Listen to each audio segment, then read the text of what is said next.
مخبرا وآمرا إن الله وملائكته يصلون على النبي يا أيها الذين آمنوا صلوا عليه وسلموا تسليما اللهم صل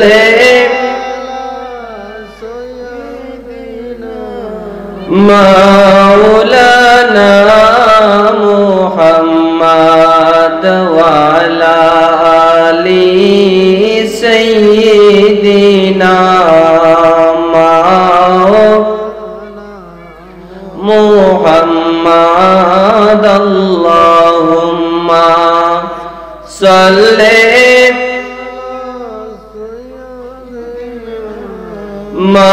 مولانا محمد وعلى آل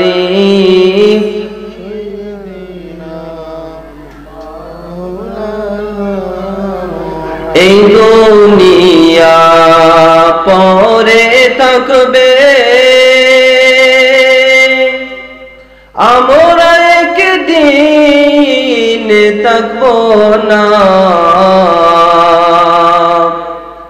সবাই আমাদের ভুলে গেলেও নবী গো আপনি ভুলেন না আল্লাহুম্মা سيدنا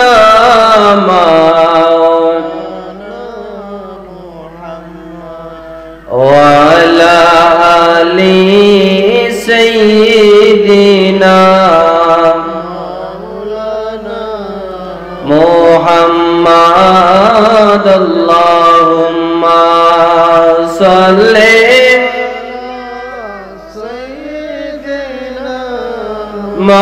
مولانا محمد وعلى آل سيدنا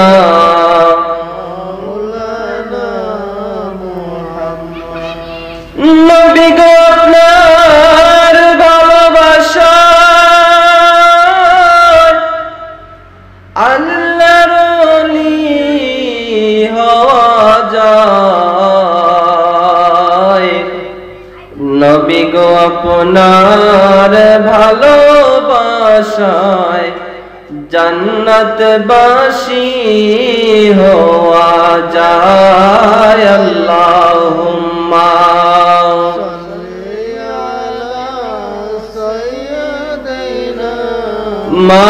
مولانا محمد وعلى آل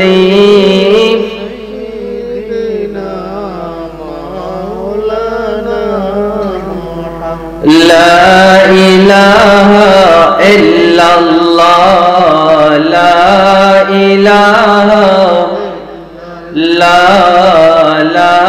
إله إلا لا إله إلا الله لا إله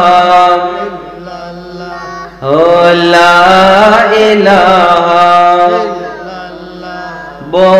বহুদূরে মদিনা আমরা কেমনে যাব জানি না বহুদূরে মদিনা আমরা কেমনে যাব দয়া করো দয়াল আল্লাহ দয়া করো দয়াল আল্লাহ পুরো মনের বাসনা লা ইলাহা লা ইলাহা اللهم صل وسلم وبارك عليه একটু ইসমে জাতে জিকির করেন আল্লাহ আল্লাহ আল্লাহ আল্লাহ আল্লাহ আল্লাহ আল্লাহ আল্লাহ আল্লাহ ও মাবুদ মাওলা রে কোন নাম লইয়া ডাকিমু আপনারে মাশাআল্লাহ আল্লাহ আল্লাহ আল্লাহ আল্লাহ আল্লাহ ও মাবুদ মাওলা রে কোন নাম লইয়া ডাকিমু আপনারে কোন নাম লইয়া ডাকলে মাওলা কোন নাম লইয়া ডাকলে মাওলা তোরাই লইবা বান্দারে কোন নাম লইয়া ডাকিমু আপনারে মাশাআল্লাহ আল্লাহ আল্লাহ আল্লাহ আল্লাহ আল্লাহ আল্লাহ আল্লাহ আল্লাহ লা ইলাহা ইল্লাল্লাহু মুহাম্মাদুর রাসূলুল্লাহ সাল্লাল্লাহু আলাইহি ওয়াসাল্লাম যা আছে তাই থাক আলহামদুলিল্লাহ বুখারী নাকি না আলহামদুলিল্লাহ সুবহানাল্লাহ মারহাবা এত সুন্দর আওয়াজ এই বাজারের ওই মাথা থেকেই শোনা যায় আজকে বাজার বাড়ি দিন তারপরও কিন্তু মাইকের আওয়াজ এত বেশি ভালো বলার বাইরে আল্লাহ যত তাদের নেক হায়াত দান করেন এবং বেশি বেশি করে সুন্নাতের খিদমত করতে পারেন সবাই বলেন আমিন আমিন প্রিয় হাজিরিন আজকের মাইকটা যিনি কে ওইখানে উল্লেখ না যাই হোক যিনি মাইক দিয়েছেন তার মনটা অত্যন্ত ভালো যিনি মাইক দিয়েছেন তার মনটা অত্যন্ত ভালো যার কারণে আজকে মাইকের সাউন্ডও ভালো সবকিছুই ভালো কিন্তু একটাই আমাদের মুসল্লিয়ানে কেরামের সংখ্যা কম এত ভালো মাইক থাকার পরও যদি মুসল্লিয়ানে কেরাম না আসেন তাহলে এর চাইতে বড় ব্যর্থতা আর কোনো কিছু নেই তঞ্জওয়ালি সাহেব আল্লাহ পাক রব্বুল আলামিন যেন তার এই দানকে কবুল করুন সবাই বলেন আমিন আমিন আজকের আয়োজিত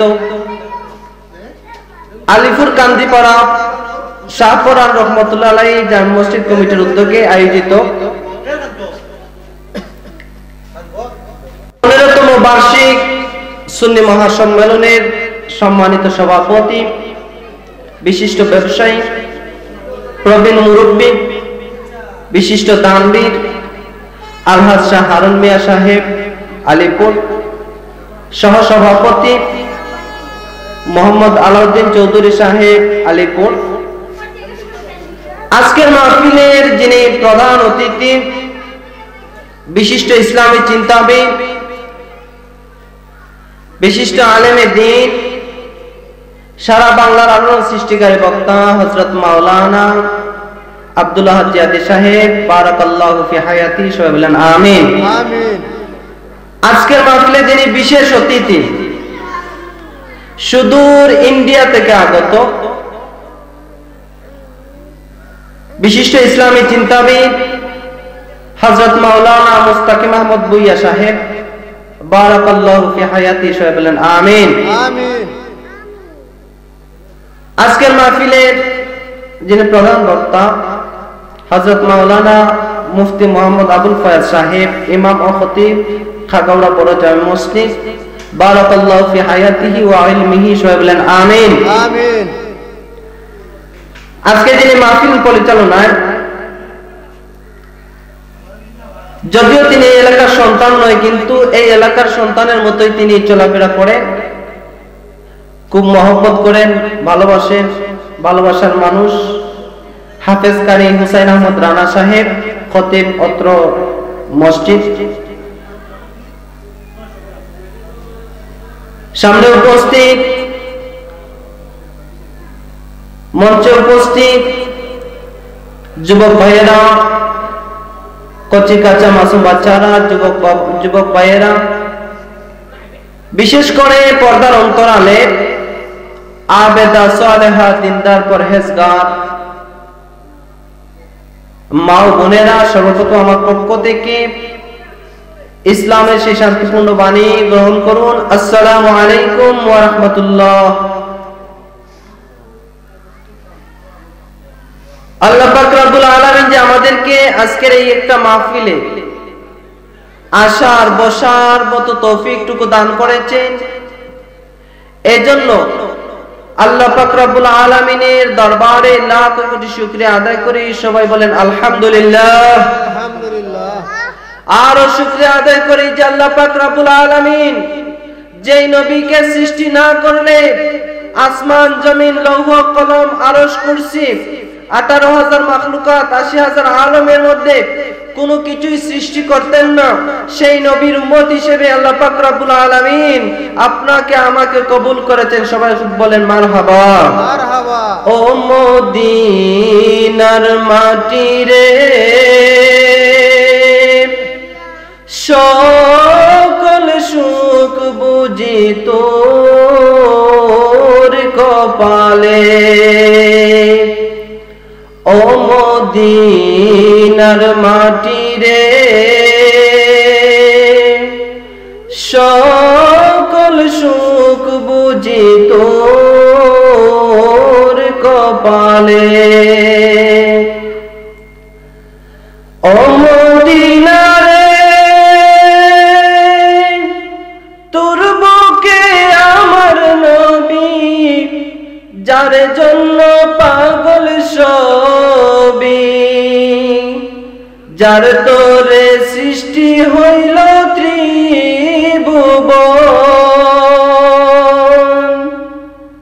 কাঁদি আমি সারাক্ষণে, কবে যাব সেখানে। কাঁদি আমি সারাক্ষণে, কবে যাব সেখানে। সহে না আর পরাণে। ও মদিনার মাটি রে,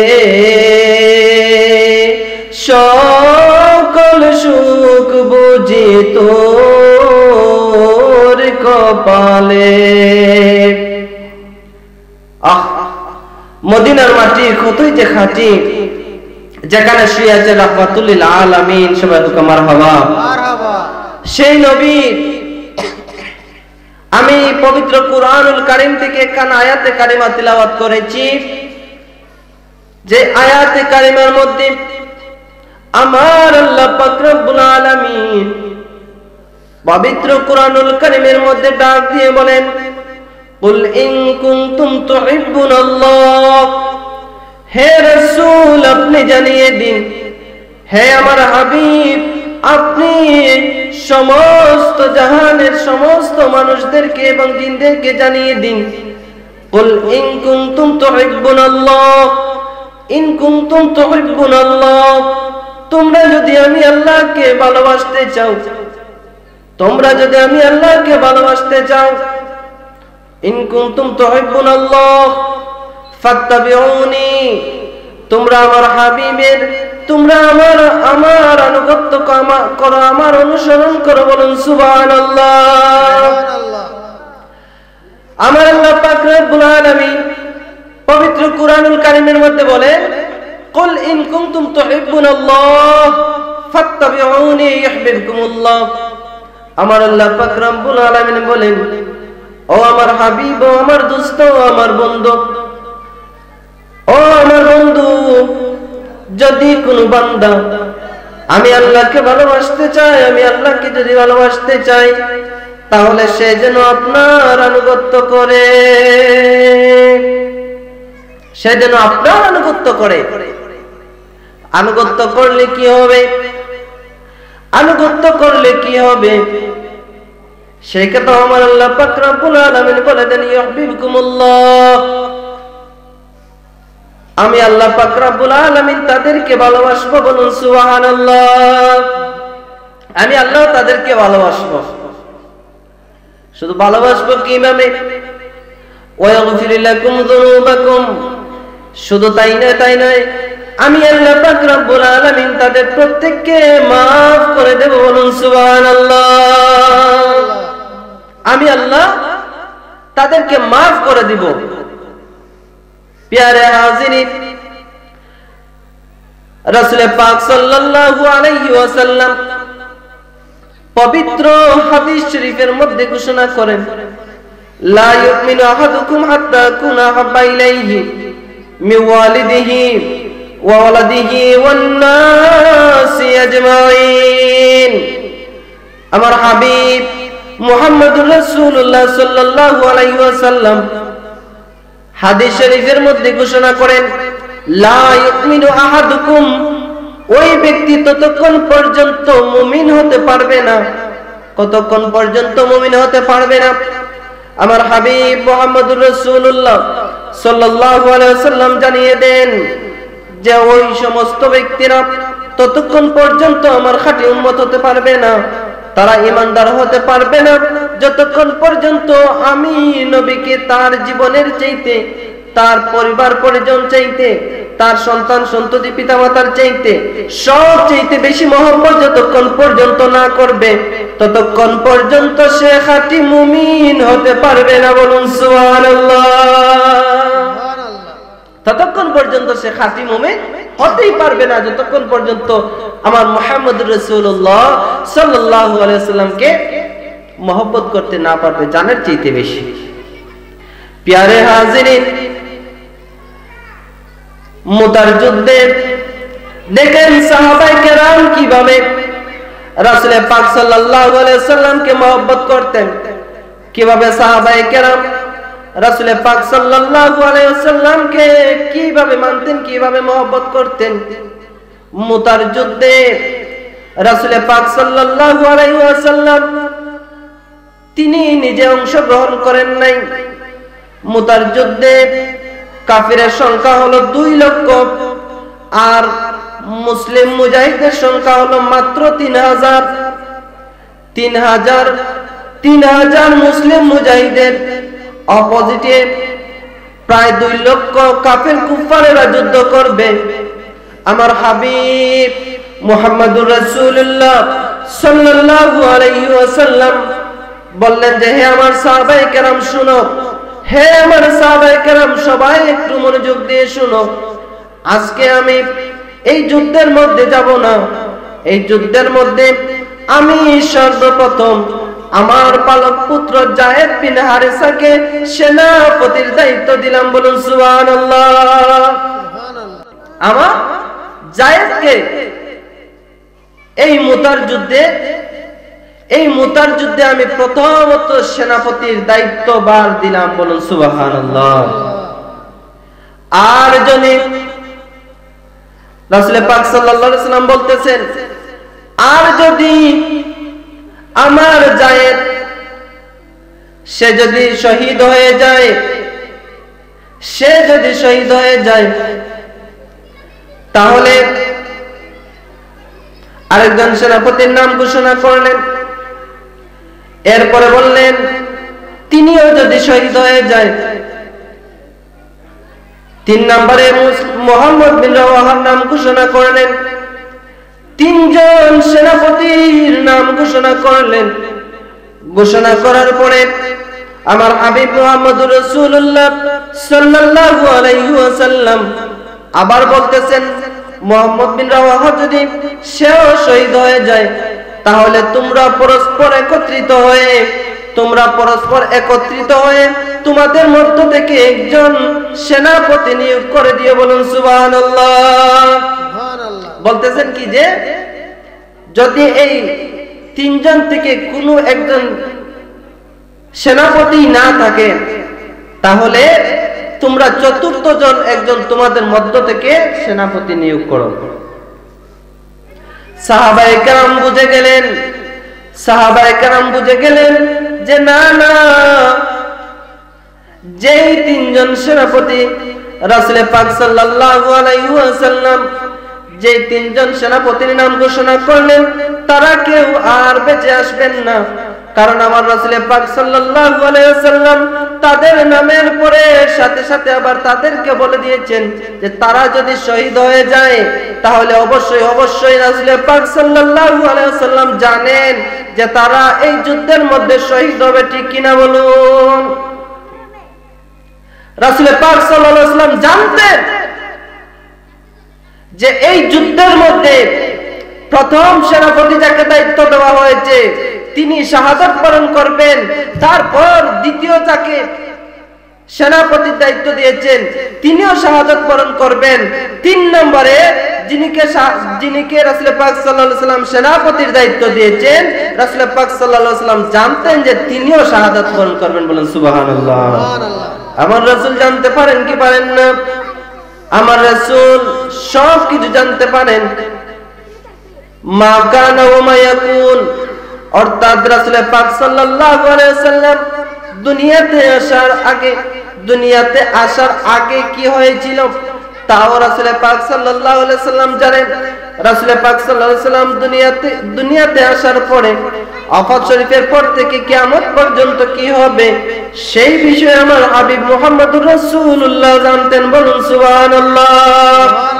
এই ক্ষমতা রাসূল পাক সাল্লাল্লাহু আলাইহি ওয়াসাল্লামকে কে দিয়েছেন? কে দিয়েছেন? একমাত্র আল্লাহ দিয়েছেন। এজন্যই আমরা বলি যে রাসূল পাক সাল্লাল্লাহু আলাইহি ওয়াসাল্লাম খোদা প্রদত্ত ক্ষমতা বলে সব কিছু দেখতে পারেন এবং দেখেন। বলুন সুবহানাল্লাহ। শুধু তাই বলি না, সেই কথাও আমরা বলি যে খোদা প্রদত্ত ক্ষমতা বলে রাসূল পাক সাল্লাল্লাহু আলাইহি ওয়াসাল্লামের ইলমে গায়েব রয়েছে। বলুন আলহামদুলিল্লাহ। আলহামদুলিল্লাহ। শুধু তাই নয়, মুহাম্মদুর রাসূলুল্লাহ সাল্লাল্লাহু আলাইহি ওয়াসাল্লাম যখন 3 জন সেনাপতিকে বললেন যে যাও তোমরা বাড়িতে যাও, গিয়ে তোমাদের বউ বাচ্চার কাছ থেকে তোমার পরিবারজনের কাছ থেকে বিদায় নিয়ে আসো। তারা জানতেন, সাহাবায়ে কেরামও জানতেন, সবাই জানতেন যে এই যুদ্ধের ময়দান থেকে আর তারা কখনো ফিরে আসবেন না। কিন্তু তারা একটা মুহূর্তের জন্য পিছপা হন নাই রে বাবা। সাহাবায়ে কেরাম রাসূল পাক সাল্লাল্লাহু আলাইহি ওয়াসাল্লামকে কতটুকু মহব্বত করতেন, কতটুকু ভালোবাসতেন, এর নজির যদি আমরা দেখি রাসূল পাক সাল্লাল্লাহু আলাইহি ওয়াসাল্লাম এর নজির যদি আমরা দেখি যে সাহাবায়ে কেরাম রাসূলকে কিভাবে ভালোবাসতেন, কিভাবে মহব্বত করতেন, এর একটা নমুনা হলো রাসূল পাক সাল্লাল্লাহু আলাইহি ওয়াসাল্লাম যখন মদিনার চতুর্দিকে পরিখা খনন করার জন্য সাহাবায়ে কেরামদেরকে নিয়ে 10 জন করে রাসূল পাক সাল্লাল্লাহু আলাইহি ওয়াসাল্লাম ভাগ করে দিলেন যে যাও, আমরা একটা রেখা টান দিলাম, ওই রেখা টান দিয়ে ওই রেখার মধ্যে রাসূল পাক সাল্লাল্লাহু আলাইহি ওয়াসাল্লাম 10 জন করে ভাগ দিলেন যে গভীর খাল খনন করার জন্য, যাতে শত্রুরা আক্রমণ করতে না পারে এজন্য রাসূল পাক সাল্লাল্লাহু আলাইহি ওয়াসাল্লাম পরীক্ষা খনন করার জন্য সাহাবায়ে কেরামদেরকে বললেন এবং 10 জন করে রাসূল পাক সাল্লাল্লাহু আলাইহি ওয়াসাল্লাম ভাগ করে দিলেন। সাথে একটা দলের মধ্যে রাসূল পাক সাল্লাল্লাহু আলাইহি ওয়াসাল্লাম নিজেও রয়েছেন। বলুন সুবহানাল্লাহ। রাসূল পাক সাল্লাল্লাহু আলাইহি ওয়াসাল্লাম নিজেও মাটি কাটতেছেন, সাহাবায়ে কেরামও মাটি কাটতেছেন। প্রায় 3 দিন হয়ে গেল, সাহাবায়ে কেরামও কোনো কিছু খান নাই, রাসূল পাক সাল্লাল্লাহু আলাইহি ওয়াসাল্লাম কোনো কিছু খান নাই।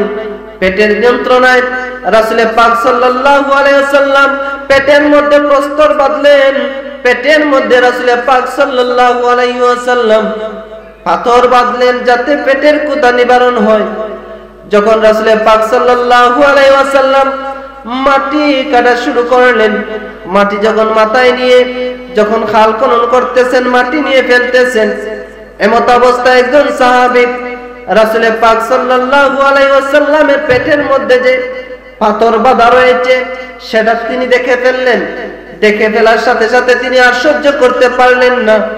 সহ্য করতে না পেরে তিনি দৌড় দিয়ে বাড়িতে গেলেন, গিয়ে বিবিকে বললেন, এ বিবি, আমরা খাইতেছি না, এতে কোনো আমাদের আপত্তি নাই, আপত্তি নাই রে বিবি, কিন্তু আজকে দেখলাম দিনের নবী মুহাম্মদুর রাসূলুল্লাহ সাল্লাল্লাহু আলাইহি ওয়াসাল্লাম পেটের মধ্যে পাথর বেঁধে রেখেছেন। বলুন সুবহানাল্লাহ। এত মায়ার নবী ইসলামকে প্রতিষ্ঠিত করার জন্য, এই দুনিয়াতে ইসলামকে কায়েম করার জন্য, এই দুনিয়াতে রাসূল পাক সাল্লাল্লাহু আলাইহি ওয়াসাল্লাম আল্লাহর হুকুমতকে প্রতিষ্ঠিত করার জন্য কত কষ্ট করেছেন। তার এই কষ্টের কারণে আজকে আমরা এইভাবে মাহফিলের মধ্যে বসতে পেরেছি। বলুন আলহামদুলিল্লাহ। না হলে কিন্তু বসা সম্ভব হইতো না। হযরত যায়েদ বিন হারেসা তিনি যখন রাসূল পাক সাল্লাল্লাহু আলাইহি ওয়াসাল্লামকে বললেন, রাসূল পাক সাল্লাল্লাহু আলাইহি ওয়াসাল্লাম সবাইকে বললেন যে যাও যাও যাও, নিজের বাড়িতে গিয়ে নিজের পরিবার পরিজন যারা রয়েছে, সমস্ত পরিবার পরিজন সন্তানাদি যারা রয়েছে, তোমাদের পরিবার পরিজনের কাছ থেকে বিদায় নিয়ে আসো। বিদায় নিয়ে আসার জন্য হযরত যায়েদ বিন হারেসা রাদিয়াল্লাহু তাআলা আনহু বললেন, ইয়া রাসূলুল্লাহ, ইয়া হাবিবাল্লাহ, ওগো আল্লাহর নবী, আমি কার কাছ থেকে বিদায় নিব? একমাত্র আপনি মুহাম্মদুর রাসূলুল্লাহ সাল্লাল্লাহু আলাইহি ওয়াসাল্লাম ছাড়া তো আমার আর কেউ নাই। আর আমার একটা ছোট্ট সন্তান উসামা রয়েছে। ইয়া রাসূলুল্লাহ, ইয়া হাবিবাল্লাহ, আমি আর কার কাছ থেকে বিদায় নিব? যায়েদ বিন হারেসা রাদিয়াল্লাহু তাআলা আনহু রাসূল পাক সাল্লাল্লাহু আলাইহি ওয়াসাল্লামের কাছ থেকে বিদায় নিলেন। হযরত যায়েদ বিন হারেসা রাদিয়াল্লাহু তাআলা আনহু তিনি ছিলেন রাসূল পাক সাল্লাল্লাহু আলাইহি ওয়াসাল্লামের পালক পুত্র। কিভাবে হলেন পালক পুত্র? হযরত যায়েদ বিন হারেসা, যায়েদ যখন ছোট্ট বাচ্চা ছিলেন, যখন প্রায় 10 বছরের বাচ্চা, ওই সময় ইয়ামেনের কোন একটা রাস্তা দিয়ে তিনি যাচ্ছিলেন।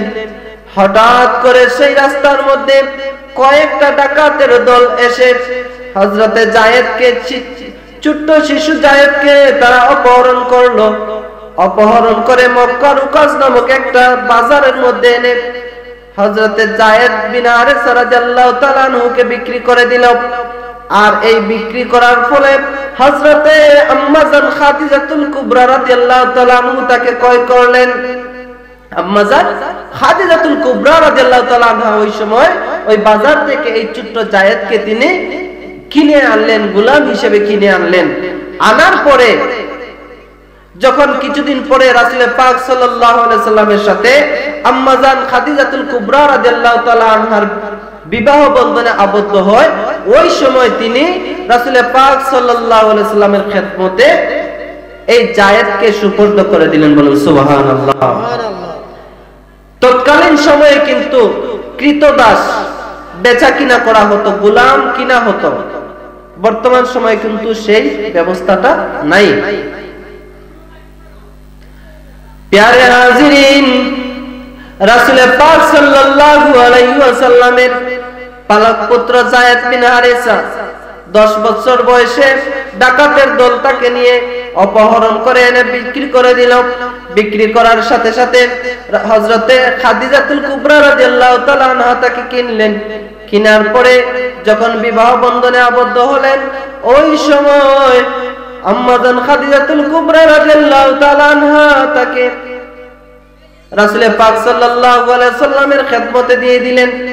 আর যখন খেদমতে দিয়ে দিলেন, ওই সময় থেকে রাসূল পাক সাল্লাল্লাহু আলাইহি সাল্লামের সাথে সব সময় থাকতেন। আর ওইদিকে যায়েদ বিন হারেসার মা ইয়ামানের চতুর্দিকে শুধুমাত্র যায়েদ যায়েদ বলে কান্নাকাটি করতেন। চতুর্দিকে পাগলের মতো ছুটাছুটি করতেন, কান্নাকাটি করতেন। সব সময় শুধু যায়েদ যায়েদ বলে কান্নাকাটি করতেন। ওই সময় একদিন মক্কাতে কিছু লোক আসলো তারা হজ করার জন্য। তারা এসে যখন রাসূল পাক সাল্লাল্লাহু আলাইহি ওয়াসাল্লামের দরবারে যায়েদকে দেখলেন, দেখার পরে সবাই যায়েদকে চিনে ফেললেন। চিনার পরে তারা ওই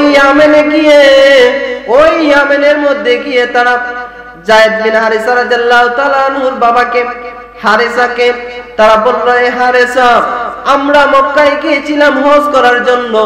মক্কায় হজ করার জন্য যাওয়ার ফলে ওইখানের মধ্যে আমরা তোমার পুত্র জায়েদকে দেখে এসেছি। বলুন সুবহানাল্লাহ। তোমার পুত্র জায়েদকে আমরা সেখানে দেখে এসেছি। সে দিনের নবী মুহাম্মদুর রাসূলুল্লাহ সাল্লাল্লাহু আলাইহি ওয়াসাল্লামের দরবারে রয়েছে। বলুন সুবহানাল্লাহ। ও মদিনার মাটি রে, সকল সুখ বুঝিত ওর কপালে। ও মদিনার মাটি রে, সকল সুখ বুঝিত ওর কপালে। ও মদিনায় তোর মুখে আমার নবী, যার জন্য পাগল সবই, যার তোর সৃষ্টি হইল ত্রিভুবন। কাঁদি আমি সারাক্ষণে, কবে যাব সেখানে। কাঁদি আমি সারাক্ষণে, কবে যাব সেখানে। সহে না আর পরাণে। ও মদিনার মাটি রে, সকল সুখ বুঝিত ওর কপালে। আল্লাহুম্মা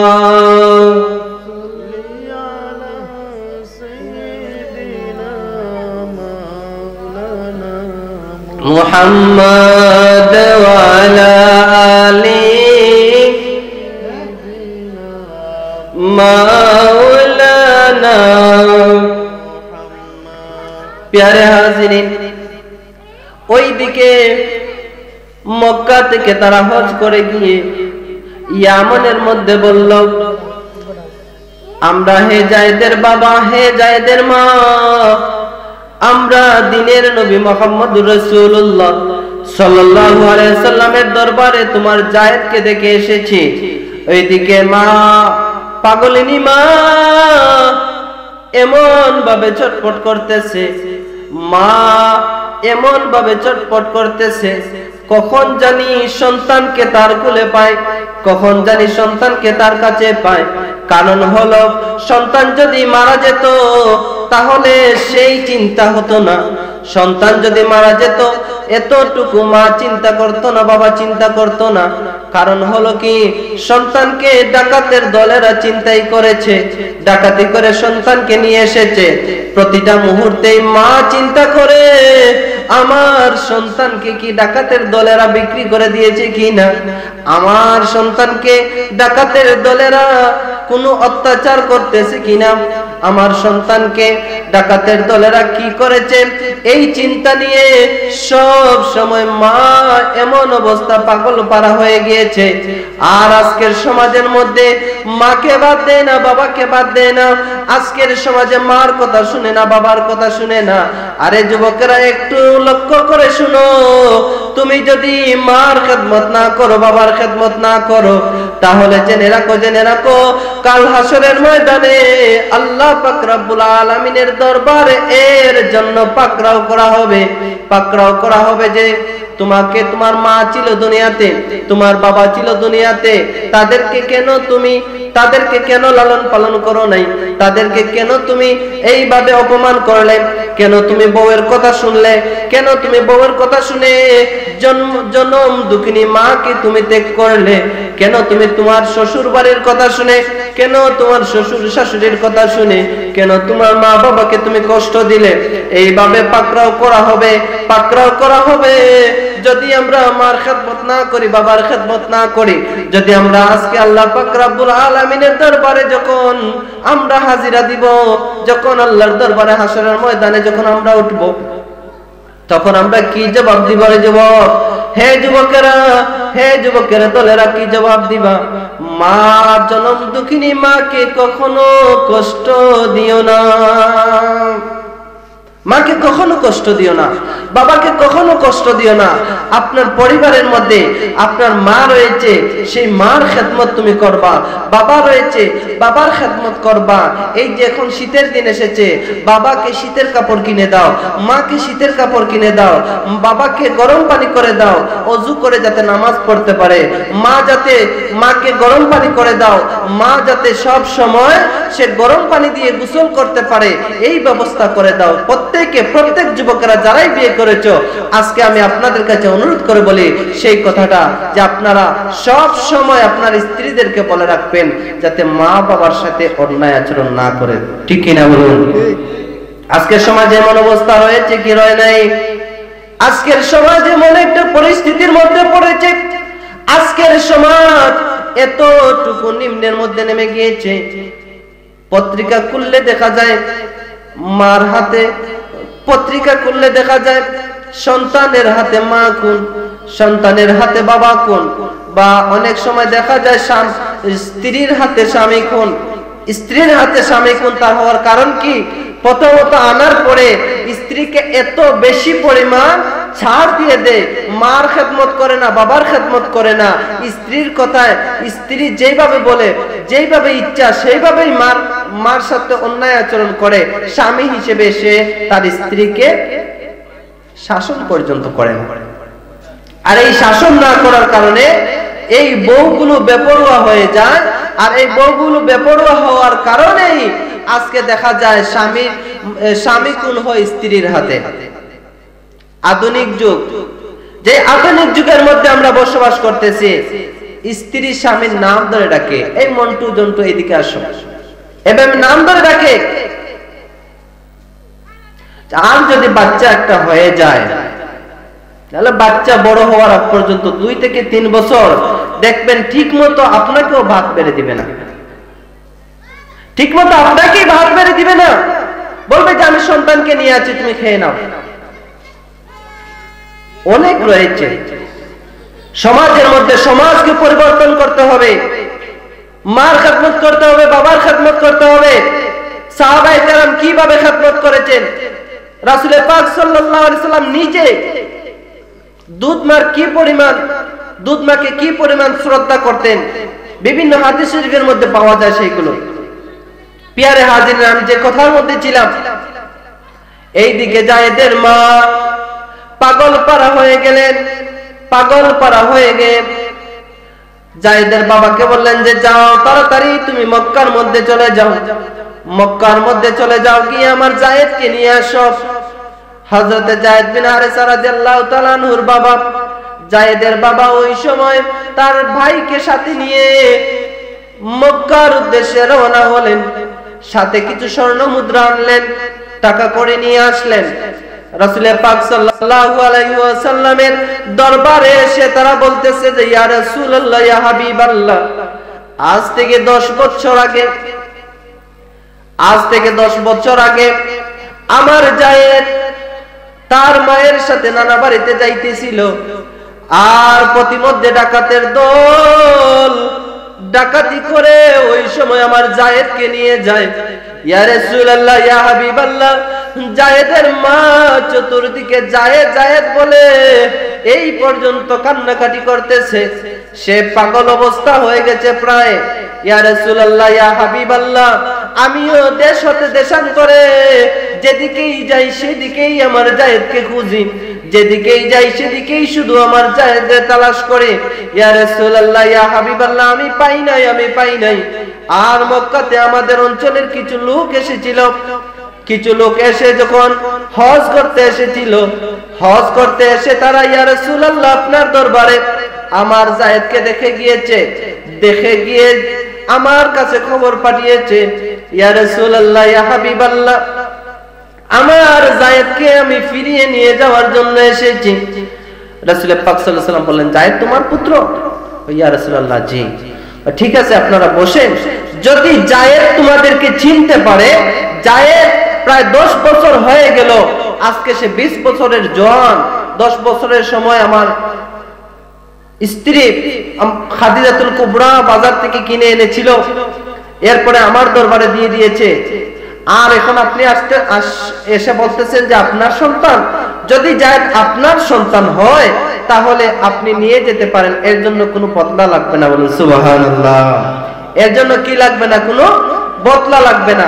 তৎকালীন সময়ে এই অবস্থানটা ছিল যে ডাকাতের দলেরা যদি কোনো বাচ্চাকে বা কাউকে যদি অপহরণ করে এনে যদি বিক্রি করে দিত, তাহলে যদি তার গার্ডিয়ানরা যদি যখন তাকে পাইতো, তখন সাথে সাথে যেই পরিমাণ অর্থ দিয়ে ক্রয় করে এনেছিল সেই পরিমাণ অর্থ দিয়ে, বা যিনি তাকে ক্রয় করে এনেছেন সে যে পরিমাণ অর্থ দাবি করত সেই অর্থ দিয়ে তাকে নিয়ে যাওয়া হতো। আর রাসূল পাক সাল্লাল্লাহু আলাইহি ওয়াসাল্লাম বললেন যে না, কোনো বদলার প্রয়োজন হবে না, কোনো কিছুই লাগবে না, কোনো কিছুই লাগবে না। আপনার সন্তান যদি আপনাকে চিনে, আপনাকে যদি বাবা বলে ডাক দেয়, আপনাকে যদি চিনে আপনাকে বাবা বলে ডাক দেয়, তাহলে আমি মুহাম্মদুর রাসূলুল্লাহ সাল্লাল্লাহু আলাইহি ওয়াসাল্লাম বললাম যে তাকে তুমি নিয়ে যাবে, আর এর জন্য কোনো বদলা দিতে হবে না। বলুন সুবহানাল্লাহ। আমার নবী রহমতের নবী না গজবের নবী? আমার নবী রহমতের নবী। আমার আল্লাহ পাক রব্বুল আলামিন পবিত্র কুরআনুল কারীমের মধ্যে ঘোষণা করেন, ওয়ামা আরসালনাকা ইল্লা রাহমাতাল লিল আলামিন। বলুন সুবহানাল্লাহ। আমার আল্লাহ পাক রব্বুল আলামিন বলেন, হে হাবিব, হে আমার দোস্ত, হে আমার বন্ধু, আপনাকে আমি সারা জাহানের রহমাতুল লিল আলামিন হিসেবে পাঠিয়েছি। বলুন সুবহানাল্লাহ। হে হাবিব, আমি আপনাকে রাহমাতুল লিল আলামিন, আমি হচ্ছে রব্বুল আলামিন, আর আপনাকে আমি পাঠিয়েছি রাহমাতুল লিল আলামিন হিসেবে। বলুন সুবহানাল্লাহ। তাহলে রব্বুল আলামিন হচ্ছেন একমাত্র আল্লাহ, আর রাহমাতুল লিল আলামিন হচ্ছে নবী মুহাম্মদুর রাসূলুল্লাহ সাল্লাল্লাহু আলাইহি ওয়াসাল্লাম। বলুন সুবহানাল্লাহ। প্যারে হাজিরিন, রাসূল পাক সাল্লাল্লাহু আলাইহি ওয়াসাল্লাম বললেন, জায়েদ বাবা একটু এদিকে আসো। জায়েদ আসলেন, আসার পরে বললেন যে দেখো বাবা, উনাদেরকে তুমি চিনতে পারো কিনা, তুমি চিনতে পারো কিনা দেখো। জায়েদ রাদিয়াল্লাহু তাআলা আনহু 10 বছর আগে সেই হারানো বাবাকে পেয়ে বাবা বলে একটা চিৎকার দিয়ে গিয়ে জড়িয়ে ধরে কান্নাকাটি শুরু করে দিলেন। এইদিকে জায়েদের বাবাও কান্নাকাটি করে, সেদিকে জায়েদও কান্নাকাটি করে। জায়েদ বলতেছে যে আল্লাহ, আপনার কাছে হাজারো শুকরিয়া, আপনার কাছে হাজারো শুকরিয়া যে আমার 10 বছর আগে হারিয়ে যাওয়া বাবাকে ফিরিয়ে দিয়েছেন। বলুন সুবহানাল্লাহ। আল্লাহ, আপনার দরবারে লাখ কোটি শুকরিয়া যে আজকে আমার হারানো বাবাকে আমি ফিরে পেয়েছি। বলুন সুবহানাল্লাহ।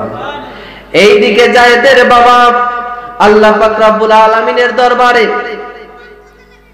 হাজারো শুকরিয়া আদায় করে বলতেছেন যে আল্লাহ, এতদিন পর আমার সন্তানকে সুরক্ষিত পেয়েছি, তোমার কাছে হাজারো শুকরিয়া। বলুন সুবহানাল্লাহ। শুকরিয়া আদায় করার ফায়দা আছে না নাই? শুকরিয়া আদায় করার ফায়দা অবশ্যই আছে। আল্লাহর নবী মুসা একদিন তুর পাহাড়ে আল্লাহর সাথে কথা বলার জন্য যাচ্ছেন। বলেন কোথায় যাচ্ছেন? আল্লাহর সাথে কথা বলার জন্য তুর পাহাড়ে যাচ্ছেন। ওই সময় আল্লাহ পাক রব্বুল আলামিনের এক বান্দা এসে বলতেছে যে আল্লাহর নবী মুসা, আপনি তো আল্লাহর দরবারে যাচ্ছেন, আল্লাহর সাথে কথা বলার জন্য যাচ্ছেন, আল্লাহর কাছে আপনি এতটুকু বলবেন যে আল্লাহ যাতে আমার সম্পত্তিকে কমিয়ে দেয়, আর যাতে আমাকে সম্পদ না দেয়। বলুন সুবহানাল্লাহ। কি বলতেছেন যে আল্লাহ নবী মুসা, আপনি যেহেতু আল্লাহর সাথে কথা বলার জন্য যাচ্ছেন, আপনি আল্লাহকে বলবেন আল্লাহ যাতে আর আমাকে সম্পদ না দেয়। বলুন সুবহানাল্লাহ। একটু দূরে যাওয়ার পরে আরেকটা গরিব অসহায় ব্যক্তি এসে বলতেছে, আল্লাহর নবী মুসা, আপনি তো আল্লাহর দরবারে যাচ্ছেন, আপনি তো আল্লাহর দরবারে যাচ্ছেন, আল্লাহর সাথে কথা বলার জন্য যাচ্ছেন, আপনি একটু আল্লাহকে বলবেন আল্লাহ যাতে আমাকে একটু সম্পদ দেয়। বলুন সুবহানাল্লাহ। ওই ব্যক্তি চাইলো যে আল্লাহ যাতে সম্পদ না দেয়, আর এই ব্যক্তি চাইতেছে আল্লাহ পাক রব্বুল আলামিন যাতে তাকে সম্পদ দেন। এক ব্যক্তি চাইতেছে আল্লাহ যাতে তাকে সম্পদ আর না দেয়, আরেক ব্যক্তি ব্যক্তি বলতেছে যে আল্লাহ যাতে আমাকে সম্পদ দেয় এই জন্য আল্লাহকে একটু বলবা। এই কথা বলার পরে আল্লাহ পাক রব্বুল আলামিনের নবী মুসা আলাইহিস সালাম তোর পাহাড়ের মধ্যে গেলেন, আল্লাহর সাথে কথাবার্তা বললেন। আল্লাহর সাথে কথা বলার পরে আল্লাহ পাক রব্বুল আলামিনের কাছে বললেন যে আল্লাহ, এক ধনী ব্যক্তি আমি আসার সময় আমাকে বলে দিল, সে আমাকে বলে দিল যাতে আল্লাহ পাক রব্বুল আলামিন আপনি আর তাকে ধন সম্পদ না দেওয়ার জন্য যাতে আমি আপনাকে বলি, এই জন্য আমি আল্লাহ আপনার কাছে বলতেছি যে ওই ব্যক্তি আর ধন সম্পদ চায় না, আর তাকে ধন সম্পদ দিয়েন না। বলুন সুবহানাল্লাহ। আর আরেক ব্যক্তি গরিব অসহায়, সে তার ধন সম্পদের জন্য একটু আল্লাহ পাক রব্বুল আলামিন তাকে একটু ধন সম্পদ আপনি দিয়ে দিবেন। এই কথা যখন বললেন আল্লাহ পাক রব্বুল আলামিন বললেন যে যাও, ঠিক আছে মুসা, ওই যে ব্যক্তি ধন সম্পদের জন্য আমার দরবারে ফরিয়াদ করার জন্য তোমাকে বলছে, তাকে তুমি বলে দিও সে যাতে আজকে থেকে আমি আল্লাহর শুকরিয়া আদায় করা শুরু করে দেয়। বলুন সুবহানাল্লাহ। আর যে ব্যক্তি আপনাকে বলছিল যে আর ধন সম্পদ চায় না, তাকে আজ তুমি গিয়ে বলে দিও সে যাতে আমার শুকরিয়া আদায় করা বন্ধ করে দেয়। বলুন সুবহানাল্লাহ। আল্লাহ বলতেছেন যে যাও মুসা, তুমি গিয়ে একজনকে বলবা আমি আল্লাহর শুকরিয়া আদায় করা শুরু করতে, আরেকজন যাতে আমার শুকরিয়া আদায় করা বন্ধ করে দেয়। আল্লাহর নবী মুসা যখন আসলেন, মুসা আলাইহিস সালাম আসলেন, আসার পরে ওই ধনী ব্যক্তিকে পথের মধ্যে পেলেন। পথের মধ্যে পাওয়ার পর বললেন যে আল্লাহ পাক রব্বুল আলামিনের সাথে আমি কথা বলেছি। আল্লাহ পাক রব্বুল আলামিন বললেন যে তুমি যাতে আল্লাহ পাক রব্বুল আলামিনের শুকরিয়া আদায় বন্ধ করে দাও, যে হে ব্যক্তি, হে ধনী ব্যক্তি, তুমি আল্লাহ পাক রব্বুল আলামিনের শুকরিয়া আদায় করা বন্ধ করে দাও, দেখবে অটোমেটিক্যালি তোমার ধন সম্পদ আর আল্লাহ পাক রব্বুল আলামিন দিবেন না। বলুন সুবহানাল্লাহ। আর ওই গরিব ব্যক্তিকে বললেন যে তুমি আজ থেকে আল্লাহ পাক রব্বুল আলামিনের শুকরিয়া আদায় করা শুরু করো। তখন ওই গরিব ব্যক্তিটি বলল যে আল্লাহ আমাকে দিয়েছে কি, আর কিসের উপর ভিত্তি করে আমি আল্লাহর শুকরিয়া আদায় করব? আর ওই ধনী ব্যক্তিটা তখন বলল যে আল্লাহর নবী মুসা, যখন আমার কোনো ধন সম্পদ ছিল না, যখন আমার কোনো কিছু ছিল না, আমি গরিব অসহায় ছিলাম, ওই সময়ও আমি আমার আল্লাহর শুকরিয়া আদায় বন্ধ করি নাই। আর আজকে আল্লাহ পাক রব্বুল আলামিন আমাকে এত বেশি পরিমাণ ধন সম্পদের মালিক করেছে, কিভাবে আমার আল্লাহর শুকরিয়া আদায় করা বন্ধ করে দেই? বলুন সুবহানাল্লাহ। কিভাবে আমি আমার আল্লাহর শুকরিয়া আদায় করা বন্ধ করে দেই? তো শুকরিয়া আদায় করা, হযরত যায়েদ বিন হারেসা রাদিয়াল্লাহু তাআলা আনহুর বাবা, তিনি আল্লাহর দরবারে শুকরিয়া আদায় করতেছেন যে আল্লাহ, আপনার কাছে হাজারো শুকরিয়া, আমার সন্তানকে আমি ফিরিয়ে পেয়েছি। আর এইদিকে যায়েদ রাদিয়াল্লাহু তাআলা আনহু তিনি আল্লাহর কাছে শুকরিয়া আদায় করতেছেন যে আল্লাহ, আপনার কাছে হাজারো শুকরিয়া, আমি আমার হারানো বাবাকে ফিরিয়ে পেয়েছি। বলুন সুবহানাল্লাহ। তখন কিন্তু তিনি রাসূল পাক সাল্লাল্লাহু আলাইহি ওয়াসাল্লামের গোলাম। ওই সময় রাসূল পাক সাল্লাল্লাহু আলাইহি ওয়াসাল্লাম বললেন যে যায়েদ, ও যায়েদ, তোমার মা তোমার জন্য অপেক্ষা করতেছে, তোমার মা তোমার জন্য প্রায় পাগল পারা হয়ে গিয়েছে, তোমার বাবাও তোমাকে নেওয়ার জন্য এসেছে, এখন তুমি তোমার বাবার সাথে চলে যাও, তুমি তোমার বাবার সাথে চলে যাও। তখন যায়েদ বিন হারিসা রাদিয়াল্লাহু তাআলা আনহু তিনি নীরব বসে রইলেন। নীরব বসে রওয়ার পরে ওই সময় রাসূল পাক সাল্লাল্লাহু আলাইহি ওয়াসাল্লাম আবার বললেন যে হে যায়েদ, তুমি যদি তোমার বাবার সাথে যেতে চাও আমি তোমাকে বাধা দিব না, তুমি যদি তোমার মার কাছে ফিরে যেতে চাও আমি তোমাকে বাধা দিব না, তুমি তোমার মার কাছে ফিরে যেতে চাইলে যেতে পারো। আর যদি তুমি আমি মুহাম্মদুর রাসূলুল্লাহ সাল্লাল্লাহু আলাইহি ওয়াসাল্লামের কাছে থাকতে চাও, আর যদি তুমি আমার কাছে থাকতে চাও, তাহলে আমি তোমাকে বাধা দিব না। সুবহানাল্লাহ। বলতেছেন যে আমি তোমাকে বাধা দিব না, তুমি যদি যেতে চাও যেতে পারো, আর যদি থাকতে চাও তাহলে আমি তোমাকে ফিরিয়ে দিব না। কেমন রহমতুল লিল আলামিন নবী। ওই সময় যায়েদ রাদিয়াল্লাহু তাআলা আনহু বললেন, ইয়া রাসূলুল্লাহ, ইয়া হাবিবাল্লাহ, 10 বছর বয়সের কালে আমি আমার বাবাকে হারিয়েছি, মাকে হারিয়েছি, আর আপনার কাছে আশ্রয় পেয়েছি। আপনি জীবনে আমাকে কখনো ধমক দেন নাই, আপনি জীবনে কখনো আমাকে একটু অমমতা করেন নাই, আপনি কখনো আমাকে আল্লাহ পাক রব্বুল আলামিনের কাজকর্ম থেকে ফিরিয়ে রাখেন নাই। ইয়া রাসূলুল্লাহ, ইয়া হাবিবাল্লাহ, আমার মাকে আমি 10 বছর দেখি নাই, আমার বাবাকে আমি 10 বছর দেখি নাই।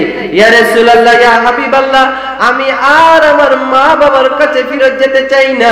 ইয়া রাসূলুল্লাহ, ইয়া হাবিবাল্লাহ, আপনার কদমে আমি থাকতে চাই। বলুন সুবহানাল্লাহ। আপনার কদমে আমি থাকতে চাই। ওই সময় রাসূল পাক সাল্লাল্লাহু আলাইহি সাল্লাম এত আনন্দিত হয়েছে, ওই সময় তাকে জড়িয়ে ধরে বলতেছেন যে, যায়েদ, তুমি ছিলে আমার গোলাম, আজ থেকে তুমি হয়ে গেলে আমার পালক পুত্র। বলুন সুবহানাল্লাহ। আজ থেকে তুমি হয়ে গেলে আমার পালক পুত্র। তো ওই যে কোন কথার মধ্যে ছিলাম আপনাদের স্মরণ আছে তো? সে কথাটা হচ্ছে যে মুতার যুদ্ধের মধ্যে যখন রাসূল পাক সাল্লাল্লাহু আলাইহি ওয়াসাল্লাম বললেন যে, যাও, যার যার বাড়ি থেকে বাচ্চাদের কাছ থেকে গিয়ে বিদায় নিয়ে আসো, তোমরা সবাই যাও, গিয়ে তোমাদের সন্তানাদি থেকে বিদায় নিয়ে আসো। বিদায় নিয়ে আসলেন।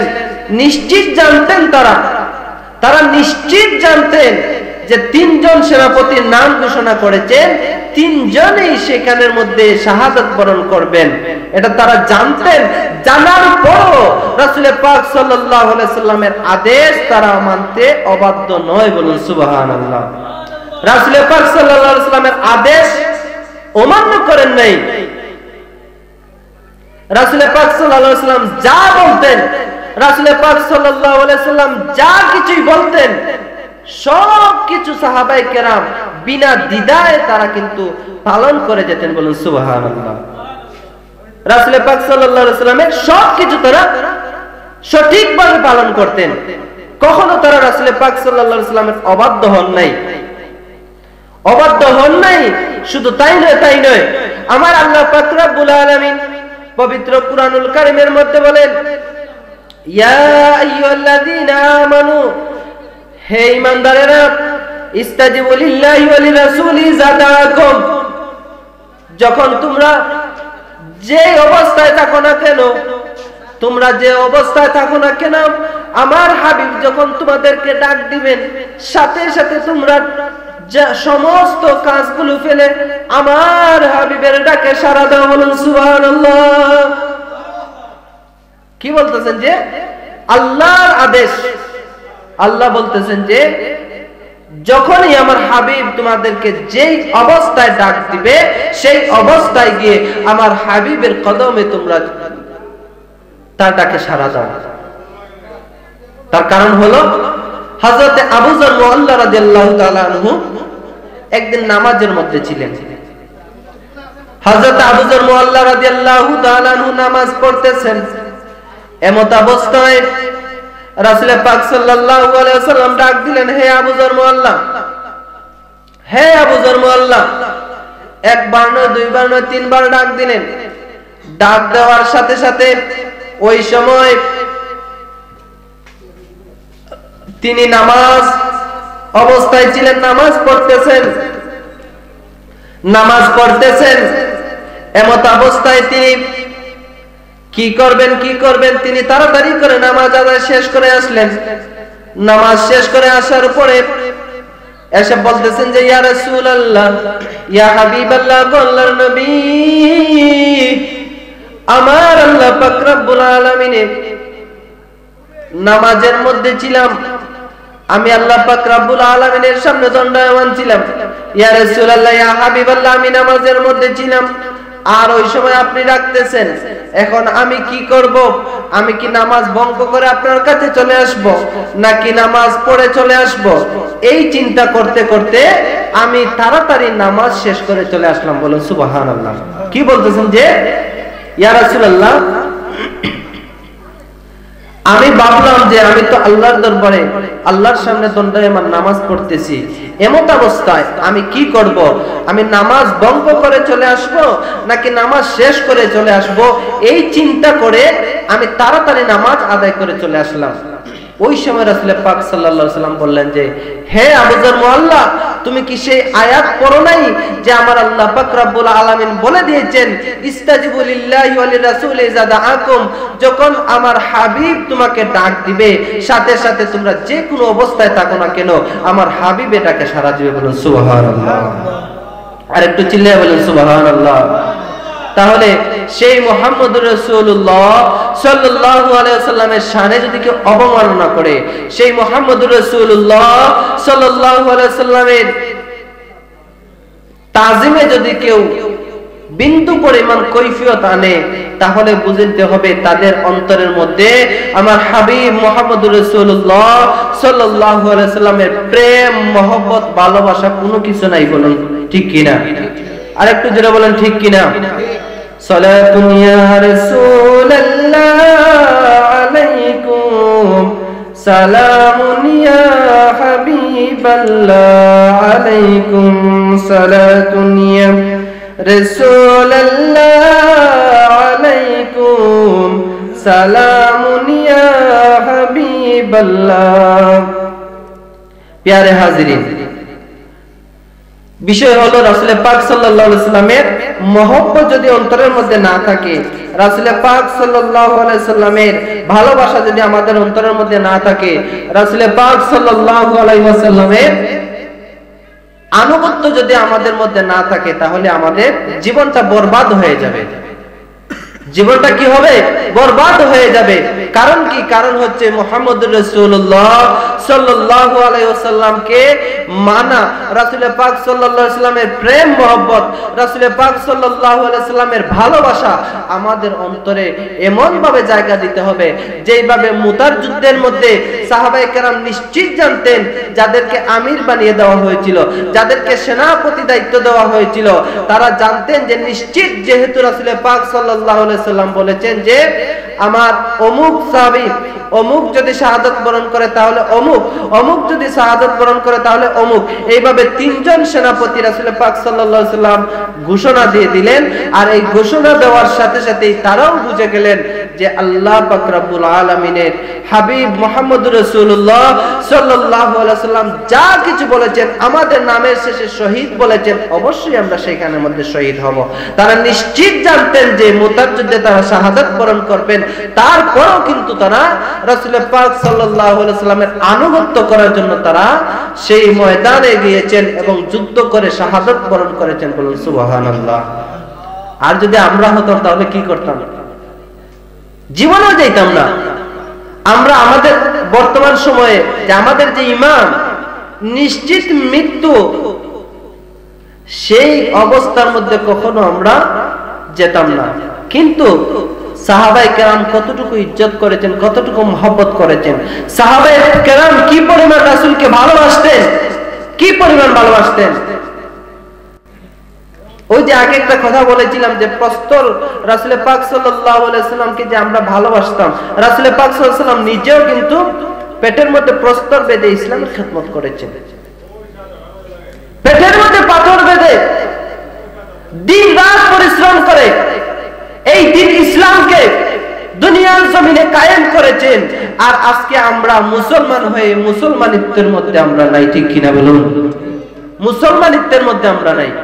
কারণ কুরআন হাদিস আমরা পড়ি, কুরআন হাদিস পড়ার পরেও আমরা কেউ ব্যাখ্যা করি এইভাবে, কেউ ব্যাখ্যা করি ওইভাবে। কুরআনুল কারীমের মধ্যে কোনটা মুতাশাবিহাত, কোনটা মুহকামাত আয়াত, সেই বিষয়গুলো আমরা বুঝি না। সেই বিষয়গুলো অনেক আলেম উলামারা বুঝে না।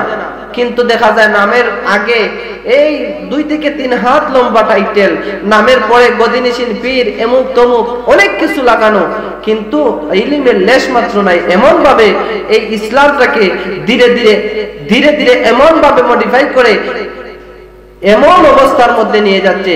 আজকে দেখা যায় আলেম ওলামাদের মধ্যে দ্বন্দ্ব, আজকে দেখা যায় পরিবার পরিজনের মধ্যে, স্বামী স্ত্রীর মধ্যে দ্বন্দ্ব, পিতা পুত্রের মধ্যে দ্বন্দ্ব, ভাই ভাইয়ের দ্বন্দ্ব। কেন এত দ্বন্দ্ব? কেন এত দ্বন্দ্ব? এই দ্বন্দ্বের কারণে এমন পরিস্থিতি হয়েছে আজকে সমাজে কেউ কারো কথা শুনে না। আজকে সমাজে কেউ কারো কথা শুনে না। সমাজ কোন দিকে চলতেছে আর আল্লাহ পাক রব্বুল আলামিন কোন দিকে বলতেছেন, এই দিকে আমাদের খেয়াল নাই। পেটের মধ্যে পাথর বেঁধে রাসূল পাক সাল্লাল্লাহু আলাইহি ওয়াসাল্লাম দিনরাত পরিশ্রম করে যে ইসলামকে কায়েম করলেন, সেই ইসলাম থেকে অনেক দূরে আমরা গিয়েছি, সেই ইসলাম থেকে অনেক দূরে আমরা রয়েছি।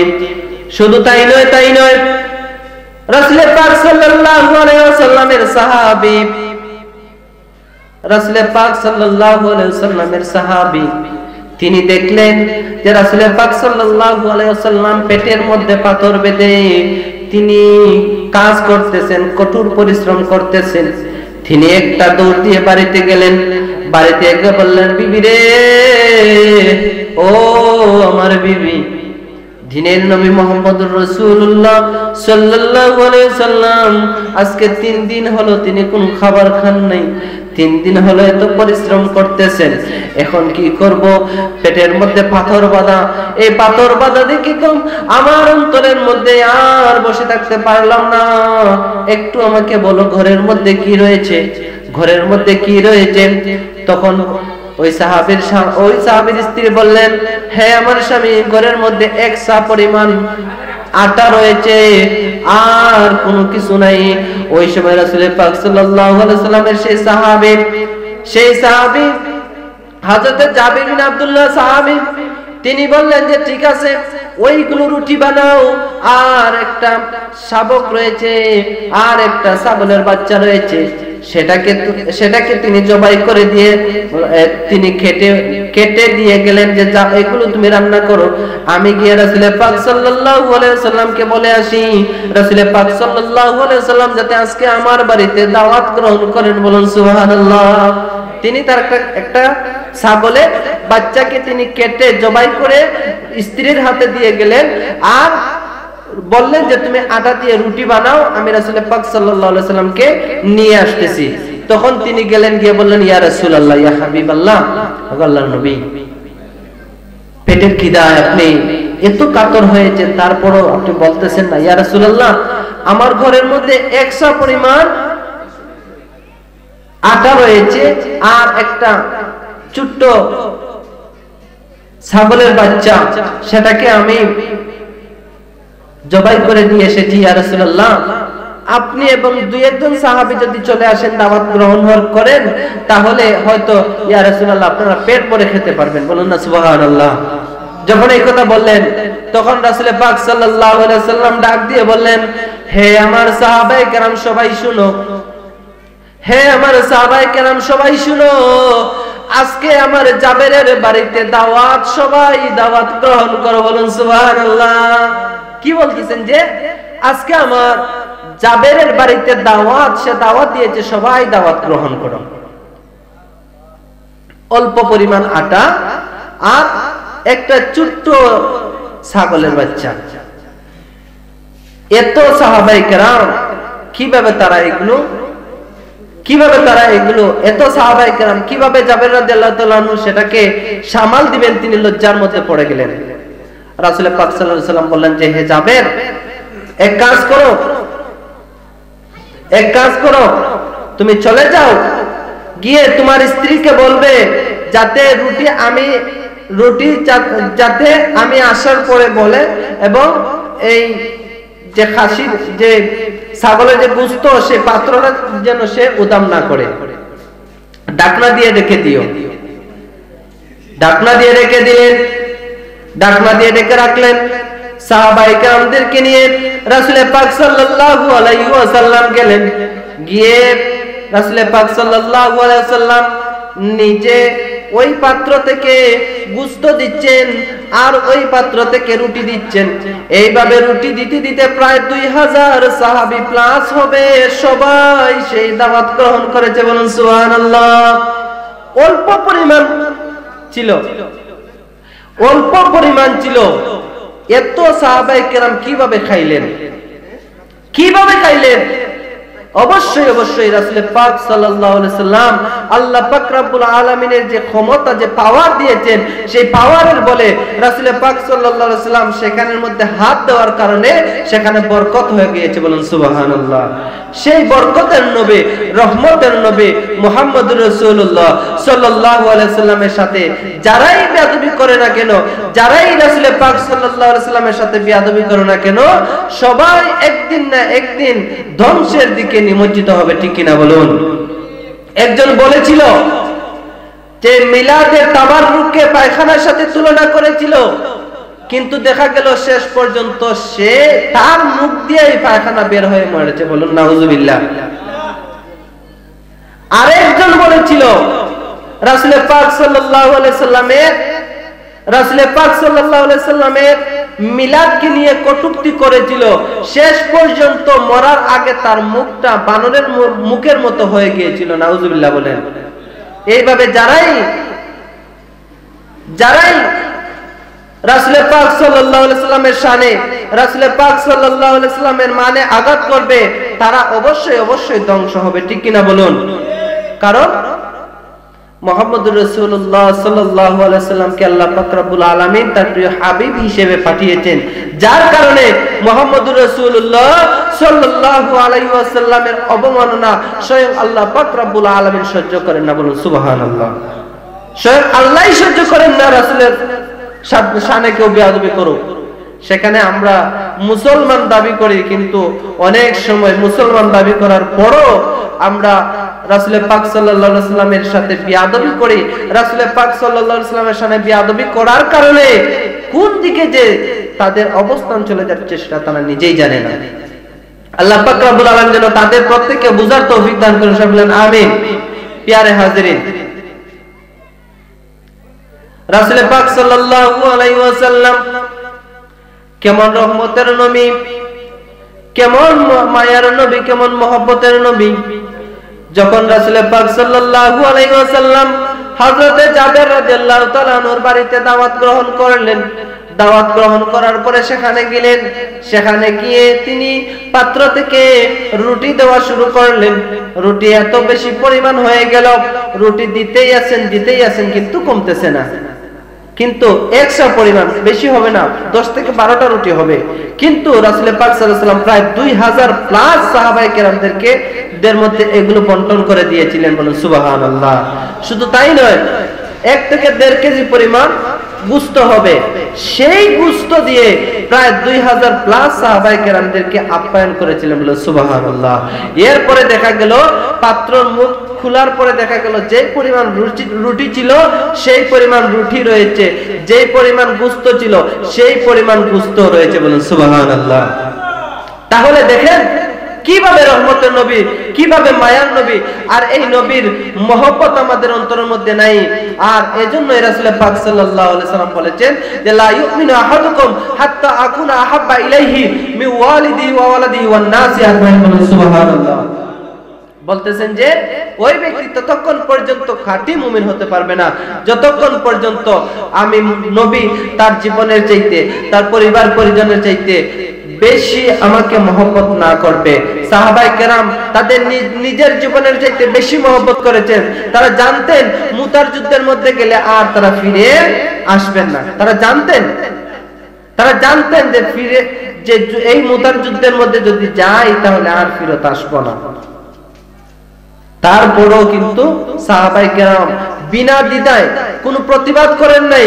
আজকে যদি দেখা যায় পরিবার পরিজনের মধ্যে, এক ঘরের মধ্যে যদি 2 ভাই থাকে, তখন তারা একজন আরেকজনের উপর এমন ভাবে ধাক্কাধাক্কি করে, যেমন মনে করেন 2 ভাই, ফ্যামিলির মধ্যে 2 ভাই তারা বিবাহ করেছে, মা বাবা তাদের থেকে আলাদা, বড় ভাই ছোট ভাইয়ের দিকে ধাক্কা দেয় যে তুই খাওয়া, আর ছোট ভাই বলে তুমি, বড় ভাইয়ের দিকে ধাক্কা দেয় যে তুমি খাওয়াও। তারা করে ধাক্কা ধাক্কি, আর মিডিলের মধ্যে বুড়া বুড়ির মরে পেটের খিদায়। এমন আছে না নাই? সমাজ এমন আছে না নাই? অবশ্যই অবশ্যই সমাজের মধ্যে আছে। আমি যুব সমাজকে করজোরে অনুরোধ করব, পায়ে হাত দিয়ে বলবো, রে যুবক, যে মার কারণে তুমি দুনিয়ার জমিনে আসতে পেরেছো, যে বাবার কারণে তুমি বেঁচে থাকতে পেরেছো, বেঁচে থাকার প্রেরণা পেয়েছো, সেই মার খেদমত যদি না করো, সেই বাবার খেদমত যদি না করো, সেই মাকে যদি তুমি ঠিকমতো খাবার দাও না, সেই বাবাকে যদি তুমি ঠিকমতো খাবার দাও না, তাহলে তোমার মতো সন্তান কবরের মধ্যে জায়গা হবে না, জাহান্নামের গর্তের মধ্যে পড়তে হবে। হাসরের ময়দান থেকে জাহান্নামের দিকে তোমাকে নিয়ে যাওয়া হবে, তো কখনো তোমাকে জান্নাতের দিকে নিয়ে যাওয়া হবে না। কারণ তুমি আল্লাহর আদেশ, আল্লাহ বলেছেন ওয়াকাদা রাব্বুকা আল্লা তা'বুদু ইল্লা ইয়্যাহু ওয়া বিল ওয়ালিদাইনি ইহসানা, যে তোমরা মা বাবার খেদমত করো, তোমরা মা বাবার খেদমত করো, মা বাবার সাথে উত্তম আচরণ করো, মা বাবার খেদমত করো, উত্তম আচরণ করো বলতেছেন আল্লাহ। আর তুমি ঠিকমতো তোমার মা বাবার খেদমত করতেছ না। যতই তুমি পৃথিবীর সমস্ত মানুষের কাছে ভালো হয়ে যাও, যদি মার কাছে বাবার কাছে ভালো হতে না পারো, তাহলে তোমার জীবনটাই বৃথা। বড় ভাই ধাক্কা দেয় ছোট ভাই খাওয়াবে, ছোট ভাই ধাক্কা দেয় বড় ভাই খাওয়াবে, মাঝপথে বুড়া আর বুড়ি কি করে? উপোস হয়ে মরে থাকে, উপোস হয়ে পড়ে থাকে, ঠিক মতো খাবার পায় না। হে যুবক ভাইরা, তুমিও তো একদিন ছোট্ট ছিলে, যখন তুমি তোমার মায়ের পেটের মধ্যে ছিলে, তখন গর্ভের মধ্যে ছিলে, তখন তুমি যখন লাঠি দিয়েছো, মা যদি দাঁড়ানো থাকে বসে গেছে, বসা যদি তাকে শুয়ে গেছে, তুমি মা ঘুমাইতেছে, তুমি পেটের মধ্যে ছিলে, তখন তুমি কি করেছো? যখন তুমি পেটের মধ্যে ছিলে, মা ডান কাতে শুইছে, তুমি বাম দিকে লাথি দিছো, মা বাম কাতে শুইছে, তুমি ডান দিকে লাথি দিছো, মা চিত হয়ে শুইছে, তুমি কলেজার মধ্যে লাথি দিছো, সাথে সাথে মা বসে গেছে। এত বেশি পরিমাণ কষ্ট করেছে মা। প্রসব বেদনার চাইতে পৃথিবীতে আর কোনো বেদনা নাই, আর কোন ব্যথা এই পরিমাণ নাই। সেই প্রসব ব্যথা মা সহ্য করে যখন তুমি সন্তানের মুখ দেখেছে, তখন মা সমস্ত দুঃখ ব্যথা ভুলে গিয়ে সন্তানের দিকে তাকিয়ে আল্লাহ পাক রব্বুল আলামিনের কাছে শুকরিয়া আদায় করেছে। বলুন না সুবহানাল্লাহ। এত বেশি পরিমাণ তোমাকে মা বাবা আদর করলো। মা বাবা যদি মা চাইতো, যখন তুমি ছোট্ট ছিলে, যখন তুমি হাঁটতে পারতে না, বসতে পারতে না, শুধু শুয়ে থাকতে, মার কোল ছাড়া ভালো লাগতো না, মার কোল ছাড়া আর কারো কাছে যাইতে না, ওই সময় যদি মা জানতো যে তুমি বড় হয়ে মাকে এইভাবে কষ্ট দিবে, তখন মা ওই সময় তোমার গলা টিপা মেরে ধরে ওই সময় শেষ করে দিত। কিন্তু মা শেষ করে নাই, অনেক কষ্ট দিয়েছি। ভূমিষ্ঠ হওয়ার পরে বাম দিকে তুমি শুয়েছো, প্রস্রাব করে দিয়েছি, ডান দিকে নিয়ে গেছে, ডান দিকেও প্রস্রাব করে দিয়েছি, তখন মা কি করবে? আপনার আমার প্রস্রাবের ভিজা জায়গার মধ্যে মা গিয়েছে, মা যেখানের মধ্যে শুইতো সেইখানের মধ্যে তোমাকে জায়গা দিয়েছে। যখন সেইখানের মধ্যে তুমি প্রস্রাব করে দিলে, তখন মা আর কি করবে? নিরুপায় হয়ে বুকের মধ্যে তোমাকে ঠাই দিয়েছে, বুকের মধ্যে নিয়ে সারাটা রাত্রি অতিবাহিত করেছে। হে যুবক, সেই মাকে তুমি কিভাবে কষ্ট দেও? হে যুবক, কিভাবে তুমি তোমার বউয়ের কথা শুনে, কিভাবে তুমি তোমার বউ পাইলা? কিভাবে? যদি মা বাবা তোমাকে বড় না করত, মা বাবা যদি তোমাকে খেদমত না করত, তাহলে তুমি বউ পাইতা কই থেকে? যে মা বাবা তোমাকে বড় করলো, বউলি বানাইয়া দিল, সেই মারে যদি তুমি খেদমত না করো, সেই বাবাকে যদি তুমি খেদমত না করো, তাহলে তোমার জিন্দেগি বরবাদ হয়ে গেল। তুমি আদৌ এটা কল্পনা করো না যে তোমার সন্তানাদিরা তোমাকে কখনো এইভাবে লালন পালন করবে। কখনো সম্ভব নয়, লালন পালন করবেই না, কারণ তুমি তোমার মা বাবার খেদমত করো নাই। এজন্য বলছি রে যুবক, রাসূল পাক সাল্লাল্লাহু আলাইহি সাল্লাম মা বাবার খেদমত করার জন্য বেশি পরিমাণ তাকিদ দিয়েছেন। এক সাহাবী এসে বলেন, ইয়া রাসূলুল্লাহ, ইয়া হাবিবাল্লাহ, সর্বপ্রথম আমার কাছ থেকে উত্তম আচরণ পাওয়ার অধিকারী কে? ওই সময় রাসূল পাক সাল্লাল্লাহু আলাইহি সাল্লাম বলেন, উম্মুকা, তোমার মা। আবার বললেন, সুম্মা মান? ইয়া রাসূলুল্লাহ, তারপরে কে? তিনি বললেন, তোমার মা। এরপরে তৃতীয়বার আবার বললেন, ইয়া রাসূলুল্লাহ, এরপরে কে? রাসূল পাক সাল্লাল্লাহু আলাইহি সাল্লাম বললেন, তোমার মা। তিনবার বলার পরে বললেন, ইয়া রাসূলুল্লাহ, এরপরে কে? ওই সময় রাসূল পাক সাল্লাল্লাহু আলাইহি সাল্লাম বলেন, আবুকা, তোমার বাবা। তিনবার এসেছে মার কথা, একবার এসেছে বাবার কথা। এজন্য সন্তান যদি গর্ভে যখন থাকে, তখন মা বাবা যদি মা বেশি বেশি করে কোরআন তেলাওয়াত করে তাহলে সন্তান ভালো হয়। মা যদি কিরণমালা নিয়ে ব্যস্ত থাকে, সন্তান ভূমিষ্ঠ হওয়ার পর, সন্তান বড় হওয়ার পর কিরণমালা মার্কা হয়। মা যদি বেনামাজি হয়, গর্ভে ধারণ করে, যদি সন্তান গর্ভে ধারণ করার পরে যদি মা যদি নামাজ না পড়ে, সন্তান বেনামাজি হয়। এইভাবে অবস্থা চলে আসছে। এর নজির আমরা কোথায় পাই? বড় পীর আব্দুল কাদের জিলানী রাদিয়াল্লাহু তাআলা আনহু মায়ের গর্ভে থাকা অবস্থায় প্রায় 18 পারা কুরআন মুখস্থ করেছিলেন। বলেন সুবহানাল্লাহ। কিভাবে করেছিলেন? যে যখন তিনি তার মায়ের গর্ভের মধ্যে ছিলেন, ওই সময় তার মা 18 পারা কুরআন পর্যন্ত পড়েছিলেন, যার কারণে সে 18 পারা মুখস্থ করেছেন। যদি বড় পীর আব্দুল কাদের জিলানীর মা যদি সারাটা কুরআন খতম করতেন, তাহলে অবশ্যই বড় পীর আব্দুল কাদের জিলানী পুরো মায়ের গর্ভে অবস্থায় তিনি পুরো কুরআনে হাফেজ হয়ে যেতেন। বলেন সুবহানাল্লাহ। এজন্য বলতেছি, মায়েদেরও কিন্তু অনেক বেশি পরিমাণ, মায়েদেরও কিন্তু অনেক দায়িত্ব রয়েছে। কারণ বাবার চাইতে মাকে সন্তান বেশি পায়। 2 বছর মায়ের দুধ খায়, এই 2 বছর সন্তান সব সময় মায়ের কাছে থাকে। বাবা কিন্তু সব সময় দিতে পারে না, দিনের বেলা কাজ করে, রাতের বেলা বাড়িতে এসে ঘুমিয়ে যায়। সন্তানকে কিন্তু মাই বেশি লালন পালন করে। তো সুতরাং মা যেই পরিমাণ নেক আমল করবে, সন্তানও তার দেখে দেখে এই পরিমাণ শিক্ষা গ্রহণ করবে। আল্লাহ পাক রব্বুল আলামিন যেন আমাদের প্রত্যেককে মা বাবার খেদমত করার তৌফিক দান করেন। সবাই বলেন আমিন। বিশেষ করে আজকের এই মাহফিলটা উদ্দেশ্য হচ্ছে মসজিদের উদ্যোগে আপনারা বেশি বেশি করে এই মসজিদে দান খয়রাত করবেন।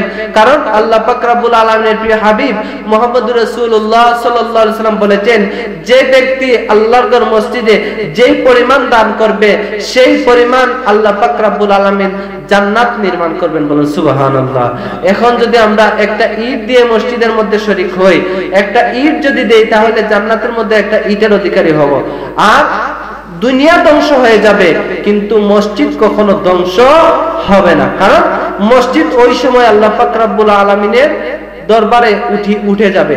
মসজিদ কখনো ধ্বংস হবে না, মসজিদ ধ্বংস হবে না, মসজিদ একত্রিত হয়ে যাবে। সকল দুনিয়াতে যত মসজিদ রয়েছে সমস্ত মসজিদ একত্রিত হয়ে যাবে। তখন যদি আপনি আমি যে একটা ইট দিয়েছিলাম, বা আপনার আমার টাকা দিয়ে যদি একটা কাজ হয়, ওইটাও তখন কিন্তু আল্লাহর দরবারে গিয়ে উঠবে। আর আল্লাহ পাক রব্বুল আলামিন হাসরের ময়দানে বলবেন যে, হে ফেরেশতারা, আমার প্রতিবেশীদেরকে আমার সামনে আনো। তখন বলবে ফেরেশতারা যে, আল্লাহ তোমার প্রতিবেশী কারা? বলবে যে, হে আমার ফেরেশতারা, আমার প্রতিবেশী হচ্ছে আমার ঘর মসজিদের দ্বারা দান খয়রাত করেছে, আমার মসজিদের সাথে যারা সুসম্পর্ক রেখেছে, আমার মসজিদকে যারা সবসময় সুসজ্জিত রেখেছে, তারাই হচ্ছে আমার প্রতিবেশী। আমরা আল্লাহ পাক রব্বুল আলামিনের প্রতিবেশী হয়ে থাকতে চাই কি চাই না? আল্লাহ পাক রব্বুল আলামিন যেন আমাদের প্রত্যেককে কবুল করেন, রাসূল পাক সাল্লাল্লাহু আলাইহি ওয়াসাল্লামের খাঁটি উম্মত হিসেবে কবুল করেন। সবাই বলেন আমিন। ওয়া আখিরু দাওয়ানা আনিল হামদুলিল্লাহি রাব্বিল আলামিন।